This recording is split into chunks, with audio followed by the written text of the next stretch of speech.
Friday, my children.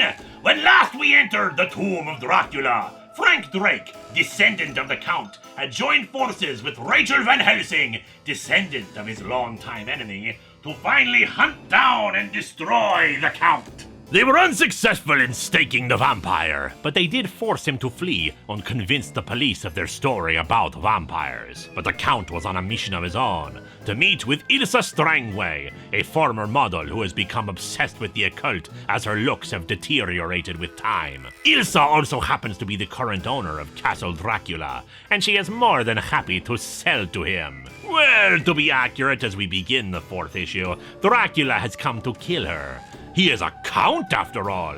He refuses to bargain over his property and has come to kill her for her insolence. However, Ilsa was prepared for this encounter, having a cross ready to defend herself. Still, she wishes to bargain. The Bram Stoker novel still occurred in the Marvel Universe, so there are some good things in the cape and costume world.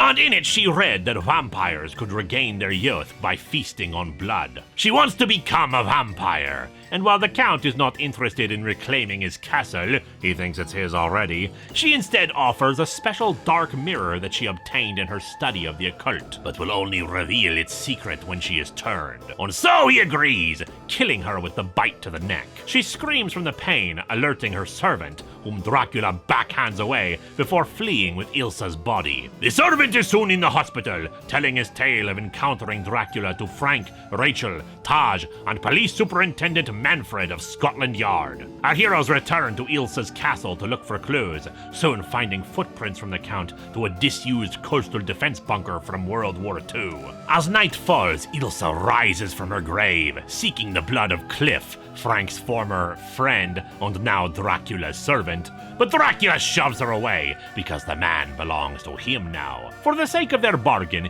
Ilsa reveals the secret to the mirror and the incantation to activate it. It is a time portal. One can enter it and end up in a different century. Ilsa believes that Dracula could use it to return to his own time, since he's now stuck in the 20th century.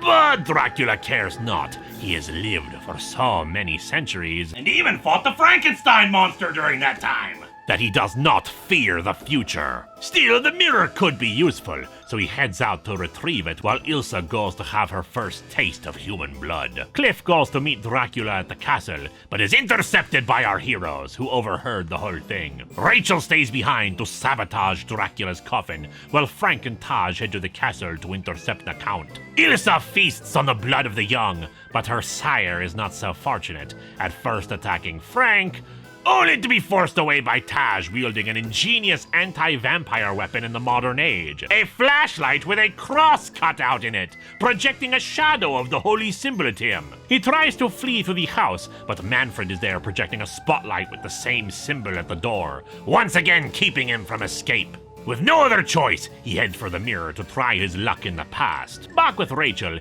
Ilsa returns, regretting the murder she just committed, but hopeful that the restoration of her youth will make it worth it. But her coffin is sabotaged, same as Dracula's, and Rachel is ready for her, revealing that she has not regained her youth. Cliff reveals that Dracula tricked her. Yes, with feasting, a vampire's youth can be restored, but only if they were turned when they were young. Ilsa is trapped at her current age until she is slain. Still, Ilsa was not entirely truthful either. She reveals that yes, the mirror can transport you back in time, but only if there's a duplicate mirror in the exact place and time they wish to venture to. Otherwise, you will end up in a dimension full of demonic creatures, ready to pounce on any who enter their realm.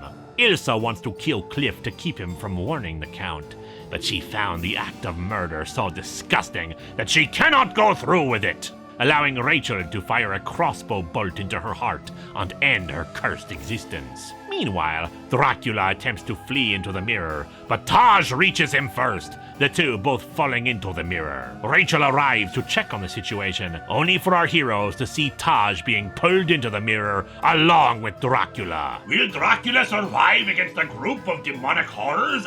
Will Taj be saved from the same fate? Well, we'll see in the next exciting issue of one of Marvel's finest horror titles.